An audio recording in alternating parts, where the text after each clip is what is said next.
Hello there guys, what is going on? Son of Chelsea back here again for another edition of Let's Talk Chelsea, the show where we take a look at some of the biggest news stories surrounding Chelsea in recent days. And once again, I've got some interesting topics to discuss that I want to hear your thoughts in the comments below once we talk about them. And getting into it straight away with Mason Mount. This is a player that I've discussed on the channel this week. I've got Matisse Armani from Twitter on to discuss Chelsea, and brought him back on the channel. Had a really interesting discussion and debate around certain topics, so definitely go and check that out. But primarily what we discussed was Mason Mount and his form and his impact for Chelsea this season, and that positive impact has been recognised by Tuttosport with his nomination for the Golden Boy Award. The final 20 nominees have been announced. The prize, which is distributed by Italian newspaper Tuttosport, rewards the most impressive player aged under 21 to be playing in a European top tier in each calendar year. Previous winners include Lionel Messi, Paul Pogba and Kylian Mbappe. And this is great recognition for Mason. He's had a really positive start to the year. And the reason I wanted to discuss this, and as well why we discussed it in our video the other day, was just some of the criticism I've seen online. Now, how much of that you take seriously? Because with his continued selection with Frank Lampard and how most people rate him, that seems a little bit silly. But I just think it once again falls sort of into similar category with the criticism of Mason Mount as Jorginho got last year, where people are criticising players for roles they're not assigned to do on a football pitch. It seems to me people criticise Mason Mount for not controlling a game, for not dictating the tempo, basically doing what Jorginho is required to do on a football pitch. And it just frustrates me because it's so unfair on players like it was Jorginho last year.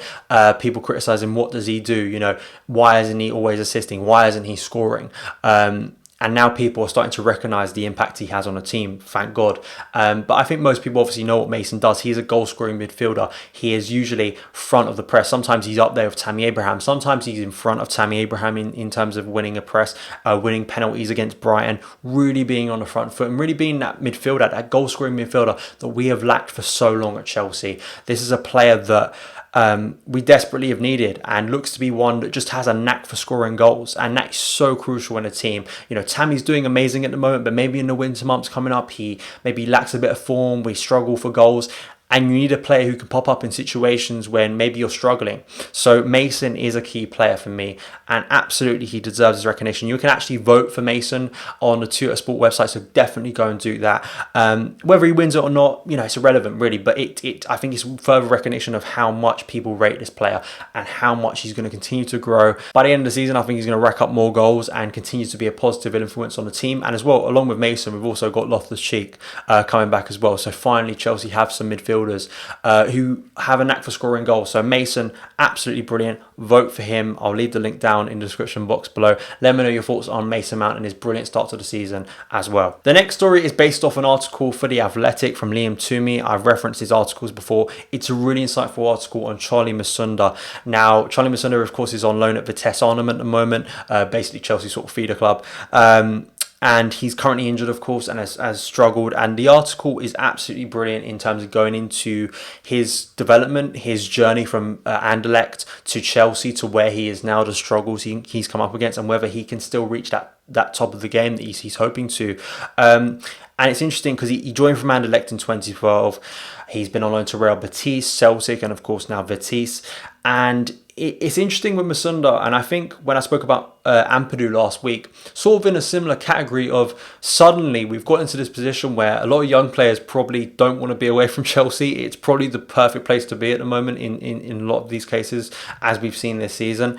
And it's so much of what we talk about is about younger players, and I'm sure it must be frustrating for Musonda because he sort of just left and got injured and is, you know, out of form, out of favour in a time when really you want to be at Chelsea, you want to be in this environment, you want to be getting opportunities and putting yourself in front of Frank Lampard.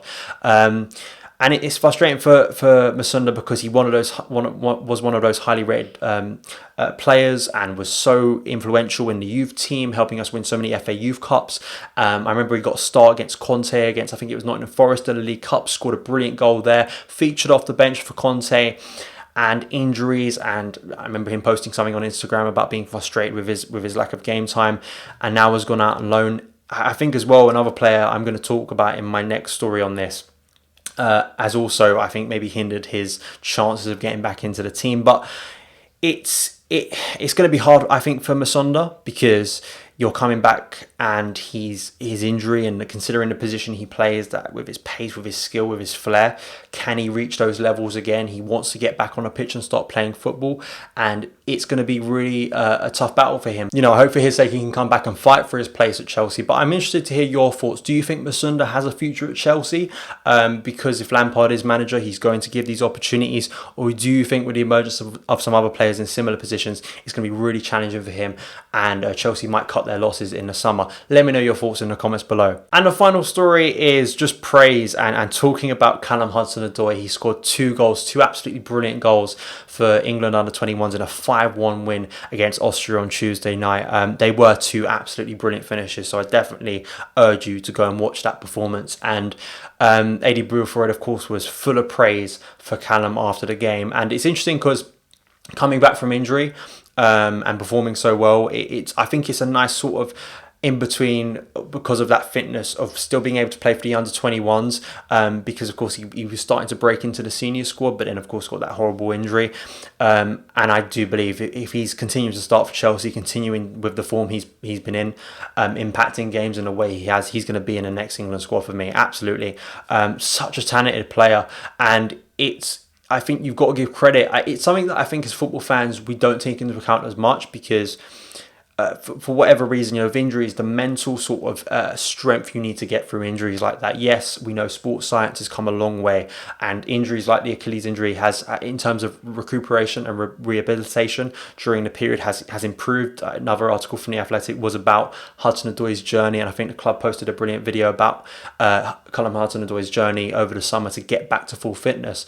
But I think the way he's just come back in and instantly started impacting games, started making assists for Willian, key goals. He assisted the winner against Lille, was impactful, created the opening goal for Tammy Abraham, and is starting to impact games and looks too good for the under-21s, unsurprisingly.